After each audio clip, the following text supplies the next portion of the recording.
Question answer series episode number 9 और अच्छी खासी ये जर्नी रही है। समर आज हमारे साथ है 9वें एपिसोड में।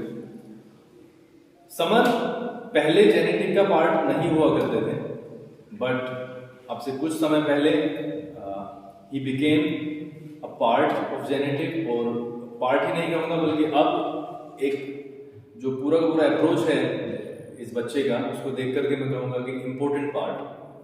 क्योंकि कई बार हम इंटरनली महसूस करते हैं कि कौन बच्चा विद्यालय के साथ है और कौन बच्चा विद्यालय के साथ नहीं है।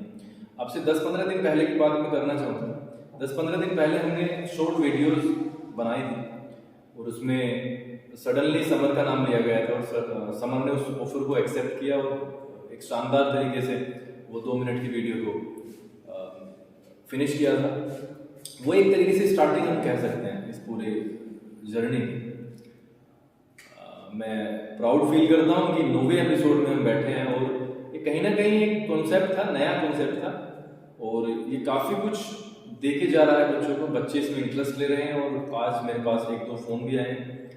एक फ़ोन दोपहर के टाइम आया, फिर एक फ़ोन अभी कुछ देर पहले आया एक्स्ट्रा क्लास से पहले कि हमारे बच्चों का इंटरव्यू कब होगा। तो कहीं ना कहीं किसी न किसी लेवल पर उन गार्जियंस को भी लगता है कि हाँ ये चीज़ें बेहतर कर सकती हैं बच्चों को। तो समर से हम क्वेश्चंस करेंगे। समर से पहला क्वेश्चन हम उनकी लाइफ के बारे में कर लेते हैं, उसके बाद में सीधा उनके सिलेबस की तरफ बढ़ेंगे। समर, जैसा कि आप जानते हैं कि हमारी लाइफ में बहुत सारे दिन ऐसे आते हैं जब हम अच्छा फील नहीं करते। हम भी पिछले 3 दिनों से स्ट्रगल कर रहे हैं कि एक इंटरव्यू हो जाए, लेकिन पिछले 3 दिन हमारे ऐसे रहे हैं कि इंटरव्यू कंडक्ट कर ही नहीं पाए। हमने भरपूर कोशिश की। कई बार आपके साथ भी होता हो, तो उस दौर से आप किस तरीके से निकलते हैं? एंटरटेनमेंट जरिया हो सकता है, दोस्त जरिया हो सकते हैं, क्योंकि हम फंस जाते हैं जिस समय, तो हमें अपने माइंड को उस स्थिति से बाहर निकालना ही पड़ता है। तो आप इस स्थिति में क्या करते हैं? सर ऐसी स्थिति में मेरे तो घर वाले काफ़ी काम आते हैं मेरे। मतलब अगर मैं किसी चीज़ से उदास हूँ, मतलब स्कूल वगैरह में जैसे दिन अच्छा नहीं गया, तो हमारे घर वाले मतलब काफ़ी सपोर्ट करते हैं। मतलब क्या हुआ, तो उस बारे में ये कहते हैं जैसे कुछ हो गया, टीचर ने मार दिया, तो मतलब कोई बात नहीं, हमारे साथ भी होता था। दोस्तों के साथ मतलब जैसे बात वगैरह करते हैं तो हम भूल जाते हैं सब कुछ। तो ये चीज़ मदद करती है बहुत ज़्यादा। टॉपिक पे आना चाहूँगा। आप पहले दूसरे विद्यालय में पढ़े, विद्यालय का नाम हम यहाँ पर नहीं लेंगे, किसी भी विद्यालय का नाम नहीं लेंगे। मेरा हमेशा से समझ मानना रहा है कि हर विद्यालय और हर अच्छा टीचर अपनी तरफ से पूरी कोशिश करता है कि उसकी क्लास में जो रिजल्ट है वो बेहतर हो। क्या अंतर देखते हैं आप जब आप दूसरे विद्यालय में थे और अब आप यहाँ पर? सर मैं काफ़ी अंतर देखता हूँ। मतलब मैं किसी की बुराई नहीं करना चाहता इसमें। मतलब वहाँ से मुझे बहुत चीज़ प्राप्त हुई है और यहाँ से भी, मतलब पर मुझे यहाँ से ग्रामर का बहुत ज़्यादा पता लगा है। मतलब इंग्लिश ग्रामर ट्रांसलेट में, मतलब वहाँ पे मुझे इतना नहीं पता था पर बहुत कम पता था। यहाँ आके मैं इंग्लिश ग्रामर में बहुत ज़्यादा वो हुआ हूँ और बोलने के लिए भी बहुत वो हुआ, जैसे कॉन्फिडेंस आया है। मतलब वहाँ पे भी मैं कॉलिंग वगैरह करता था, पर यहाँ पे आके मैंने कुछ ज़्यादा करी तो मुझे और ज़्यादा कॉन्फिडेंस लेवल बढ़ गया है। मोटिवेशन जो होती है समर, वो बहुत इंपॉर्टेंट होती है हमारी लाइफ में। हम चाहे हम कोई भी हैं, हम बिना प्लानिंग के, हमारी कोई प्लानिंग नहीं होती है, लेकिन हम किसी ना किसी को आदर्श मान बैठते हैं। हम उसके जैसा बनना चाहते हैं। जैसे अगर मैं अपनी बात करूं, क्रिकेट की बात करूं, तो मैं हमेशा से एक ही व्यक्ति को देखते हुए आया, सचिन तेंदुलकर। और कहीं ना कहीं किसी ना किसी लेवल पर उनकी लाइफ को गहनता से ऑब्जर्व किया है। मोटिवेशन वो चीज़ें करा देती है जो हम कभी कल्पना नहीं करते। तो मेरी आपको शुभकामनाएं हैं कि आप और कॉन्फिडेंस गेन करें और आगे बढ़ें। Coming to your syllabus, mean, mode, median और तीसरा, ये 3 चीज़ें होगी। ये एक स्टैटिस्टिक्स का पार्ट है। और ट्रायंगल, अगर आपको चुनना है कि सर मैं पहले चाहूँगा कि आप इससे क्वेश्चन करें, तो आप स्टेटिस्टिक्स आप चाहते हैं कि मैं आपसे स्टेटिस्टिक्स में क्वेश्चन करूँ। समझ आप में पिछले कुछ दिनों से चेंज आया है, वो 9th में नहीं था। आई ऑब्जर्व कि कुछ ना कुछ चेंज आया है, और अगर ये वो चेंज है जो अपने मम्मी पापा को देख के आता है तो ये हमारी लाइफ के लिए बहुत अच्छा है। बिकॉज अगर हम 10th 11th 12th में रेस्पॉन्सिबिलिटी को समझने लगते हैं तो हम ये मान के चलिएगा कि हम वो चीज़ें नहीं खोते जो पिछले ज़माने के बच्चों ने खो दी। क्योंकि हम 12वीं क्लास तक इस एजुकेशन को मजाक समझते हैं और सारी चीज़ें खो देते हैं, और फिर हम नौकरी के लिए भटकते फिरते हैं, हम एजुकेशन का वैल्यू नहीं समझते। और अगर हमारे बच्चे, आप सभी एजुकेशन के वैल्यू को यहाँ पर समझते हैं और अपने मम्मी पापा को पैरेलल उस रेस में रखते हैं तो शायद बहुत अच्छा है। तो हम आपसे स्टेटिस्टिक्स के क्वेश्चन पूछेंगे और ये माइक का आदान प्रदान होगा। इस तरीके से हम क्वेश्चन करें। मीन के बारे में आप हमें बताएंगे सबसे पहले, व्हाट इज मीन, किस तरीके से निकाला जाता है? सर हम मीन में एवरेज निकालते हैं, और मीन निकालने के फॉर्मूला मतलब 3 तरह के हैं। उससे हम मतलब 3 तरह के फॉर्मूले लिए हैं जिससे हम इजी कर सकें उसे। तो फर्स्ट फॉर्मूला है, अब फर्स्ट फॉर्मूला हम एक्सआई से निकालते हैं। पहले हमें उसके लिए एक्सआई निकालना पड़ेगा। एक्सआई क्या होता है? XI upper class limit plus lower class limit upon 2 होता है, क्लास मार्क। फिर हम उसका सम निकालते हैं जो एक्सआई आता है, और फ्रीक्वेंसी का सम निकालते हैं, और फॉर्मूला पुट करते हैं सिग्मा एफ आई एक्सआई अपॉन सिग्मा एफ आई। अच्छा, एफ आई एक्स यानी एफ का और एक्स का हमें एक प्रोडक्ट चाहिए। तो हम इससे हमारा निकल जाएगा मीन निकल। ये फर्स्ट फॉर्मूला है। अच्छा, सेकंड फॉर्मूला में हमें डी की जरूरत पड़ेगी। डी हमारा एक्सआई माइनस ए से निकलेगा। अच्छा, एक डी वेरिएबल हमें रखना है। अच्छा, और ए हमारा एज्यूम होगा। हमें एक्सआई में से एक एज्यूम करना पड़ेगा, एज्यूम मीन करना पड़ेगा। और वो अधिकतर हम मिडिल टर्म चूज करते हैं क्योंकि उससे हमें काफ़ी आसानी पड़ जाती है। एक बार मतलब एज ए स्टूडेंट तो मैं बीच का चुनता हूँ, तो उससे हम एक्सआई माइनस ए से एक लिस्ट बन जाएगी, new list. Make eye contact, इससे और अच्छा होगा। मेरे से बात करोगे तो ज़्यादा बेटर होगा। तो न्यू लिस्ट बन जाएगी, उससे हमारा डीआई निकल जाएगा। उससे हमारा डीआई निकल जाएगा। तो डीआई निकलने के बाद हम सेकंड फॉर्मूला में उसे पुट कर सकते हैं। सेकंड फॉर्मूला में हम ऐसे पुट करेंगे L plus A plus sigma F I D I upon sigma F आई। ये हमारा सेकंड फॉर्मूला हो जाएगा। इससे और ज़्यादा वो शॉर्ट हो जाएगा। अच्छा, ठीक। और थर्ड फॉर्मूला में हमें यू की जरूरत पड़ेगी। तो यू हमारा ऐसे निकलेगा डी आई अपॉन जो हमारी डी आई की लिस्ट आई है ना, उसमें से हमें कॉमन चीज़ लेनी है जो सबको मतलब डिवाइड कर रही है उसमें, तो वो लेंगे हम। तो फिर उससे हमारा यू आई समझ नहीं आया, वो कॉमन चीज़ क्या होगी? वो कॉमन चीज़ सर ऐसा होगी जैसे जो हमारा डी आई आया है ना, उसे वो सब में मतलब तो एच होता है, कॉमन होगा। एच होता है, एच होता है क्लास साइज। तो मैं आपको करेक्ट करूँगा, जो यू निकलेगा वो डी अपॉन एच से निकलेगा। D upon H, and H is something that is given, जो हमारे इंटरवल होता है उसमें एच उससे निकाल लेते हैं। तो थर्ड फॉर्मूला में हम उसे पुट कर देंगे a plus sigma F I U I upon sigma F I into H.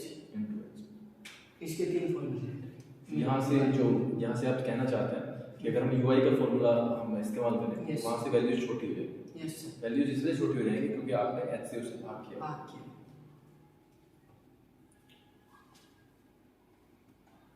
हमारी लाइफ में एंटरटेनमेंट का एक बहुत बड़ा रोल है। एंटरटेनमेंट ऐसी जगह काम आता है जब हम बिल्कुल थक जाते हैं, जब हमारा दिमाग हमें मना कर देता है कि नहीं अब ये काम अब करना ही नहीं है, और हमारी जो एक्यूरेसी है वो डिस्टर्ब होने लगती है।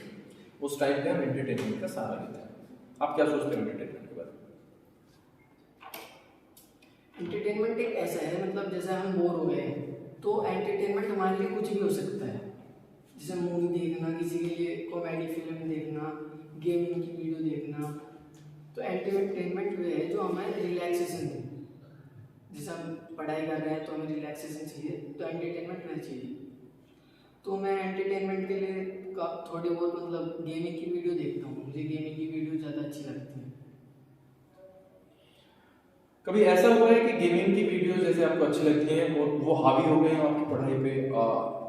कई बार ऐसा होता है कि डिस्टर्ब हो जाती है पढ़ाई भी, उसका एक बैलेंस स्थापित करना समझ बहुत इंपॉर्टेंट है। ज़्यादा पढ़ना भी नुकसानदायक हो सकता है और पढ़ना छोड़ देना तो नुकसानदायक है।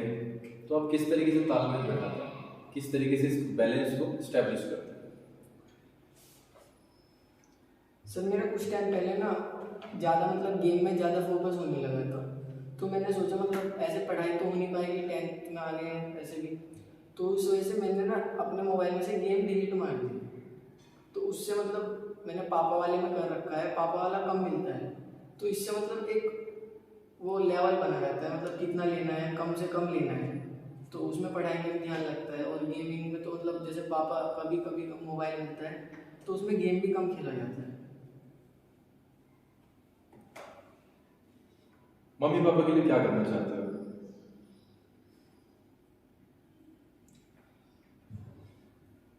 मैं अपने मम्मी पापा के लिए मतलब एक नाम करना चाहता हूँ कि मतलब वे अपने गर्व से कहें कि मतलब ये मेरा हमारा बेटा है, और मैं एक सॉफ्टवेयर इंजीनियर बनना चाहता हूँ उनके लिए और अच्छी सी लाइफ देना चाहता हूँ। हमने एक सवाल पूछा और वो सवाल था चाय का। ये लगातार तीसरा इंटरव्यू है। सवाल आपने सुना हुआ है और सवाल को आप रिपीट भी करेंगे। कई बार ऐसा होता है समझ कि अगर आप मेरे घर पे आओ और मैं वो चाय आपको दे दूं तो आप नहीं बता पाओगे सर इसमें ये है। कई बार सिचुएशंस ऐसी होती है और आप एक ऐसी जगह पे बैठे हो, चाय आई है, चाय का पहला सिप आपने लिया और वही काम, चाय है नमकीन। उस टाइम पे रिएक्शन मैं आपका जानना चाहता हूँ, डिटेल वर्जन में आप बताएं कि क्या क्या हो सकता है उस सीन। मतलब अगर तो कोई जिससे हम फ्रेंडली हैं, हम कह सकते हैं, तो उससे तो हम कह देंगे मतलब नमक तेज है, और दूसरों को नमक तेज नहीं, नमक है नमक है चाय में, और मतलब दूसरों को मूड की स्पॉइल होने से बचा सकते हैं, मतलब बता सकते हैं, मतलब उससे जाके सबसे मतलब जैसे हम अपनी सर के घर हैं तो वहाँ तो हम ऐसा बता नहीं सकते, मतलब पीनी पड़ेगी और नहीं, पीनी क्यों पड़ेगी? क्यों जबरदस्ती पीनी पड़ेगी? वो गलती से आई। अब आप सीन को सोचिए जरा, आपने जैसे सीख लिया और वो नमकीन आपको स्वाद में लगेगा, एकदम से जो आपका रिएक्शन होगा वो क्या होगा? एकदम से रिएक्शन बहुत चौंकाने वाला होगा, क्योंकि मतलब चाय ऑब्वियसली मीठी होती है, वो मतलब एकदम नमकीन आ जाएगा तो शौक तो लगेगा, शौक लगेगा। उस स्थिति में आप क्या करेंगे? रिएक्ट करूँगा मतलब नहीं, क्या किसी को बताएंगे या शर्मा के पी जाएंगे? नहीं बताऊँगा। सबको बताओ। अच्छा, एक तो बताना होता है कि शोर मचा दिया ये क्या है, एक बताना होता है आराम से मैं बताना। आराम से बताऊँगा, शोर नहीं मचा। अच्छा, अगर ये वाला क्वेश्चन आप मुझसे पूछेंगे तो मैं पीने दूंगा। उसका रीजन सीधा सा है, जैसे हमने पिछले क्वेश्चन में बात की एंटरटेनमेंट। एक एंटरटेनमेंट होता है जो हम हल्का सा एंटरटेनमेंट देते हैं, एंटरटेनमेंट। एक होता है भारी वाला, ये एंटरटेनमेंट भारी है। आप जैसे मुझे गुस्सा आता है, लेकिन मुझे एक लेवल से गुस्सा आता है, और एक व्यक्ति चिढ़ा हुआ भी होता है, और उस पूरे की पूरी जो गेस्ट की लिस्ट में वो चिढ़ा हुआ व्यक्ति भी है। जैसे होते हैं बहुत सारे व्यक्ति ऐसे, उसके मुंह में अगर नमकीन चाय जाएगी तो वहाँ पर स्थितियाँ बेकाबू हो जाती हैं। तो वो सीन देखने में काफ़ी आनंद आता है, एंटरटेनमेंट। खैर मजाक करें उस टाइम पे आप ऐसा मत कर देना, बताना चाहिए कभी आप ऐसा ही कर दो। ये तो मजाक वाला क्वेश्चन था, ये लगातार 3 इंटरव्यू में एपिसोड में रिपीट हुआ क्वेश्चन। मम्मी पापा का हमने बात की, रोल बहुत ही बड़ा है। रोल दोस्तों का भी बहुत बड़ा है। दोस्त हैं तो हम उनसे अपनी बातें शेयर करते हैं। और लाइफ में मैं अगर अपनी लाइफ की बात करूं तो दोस्त वो चीज़ कर देते हैं जो शायद कोई नहीं कर पाता। दोस्त हमेशा हमारे साथ में खड़े रहते हैं, और अच्छे दोस्त हों ये हमारा रिस्पॉन्सिबिलिटी बनती है कि हम गलत संगत में ना रहें, कंपनी का हमारे लाइफ पे क्या फर्क पड़ता है, संगति का, जिस संगति में हम बैठते हैं, जिस ग्रुप में हम बैठते हैं, उसका हमारे ऊपर क्या फर्क पड़ता है? संगति का हमारे ऊपर बहुत ज़्यादा प्रभाव पड़ता है, क्योंकि मतलब मैं कुछ दिन पहले ना मतलब ऐसे बच्चों के पास बैठा था, मतलब वे मतलब मेरे इक्वल थे, तो मैं उनसे कुछ पूछता था तो मतलब मुझे वे आंसर नहीं कर पाते थे। अब मतलब मैंने प्रक्षित विशाल जो मेरे से अपर है ना, उनके पास बैठना शुरू करा है, तो मैं मतलब जो चीज़ मुझे नहीं पता रहती वो मैं उनसे पूछता हूँ, तो मुझे मतलब अपनी पढ़ाई में इम्प्रूवमेंट दिखता है। Yes. समर ने हमारे सारे सवालों के नॉलेज से दी, और जैसे कि मैंने हमेशा बोला है कि हम हर इंटरव्यू में या अपनी लाइफ में भी हम हर दिन के बाद में बेहतर बनते जाते हैं, और आगे के जो इंटरव्यूज होंगे वो बेहतर होंगे। आप सभी के लिए शुभकामनाएं देता हूं, आप सभी का कृतज्ञ भी हूं कि आप वीडियोस को देखते हैं, स्कूल में भी बहुत सारा सपोर्ट करते हैं। आप सभी के जीवन के लिए मंगल कामनाएं, और आगे का जो 10वां एपिसोड आएगा वो और ज़्यादा बेहतर होगा, ऐसा हम प्रयास करेंगे। बहुत बहुत धन्यवाद।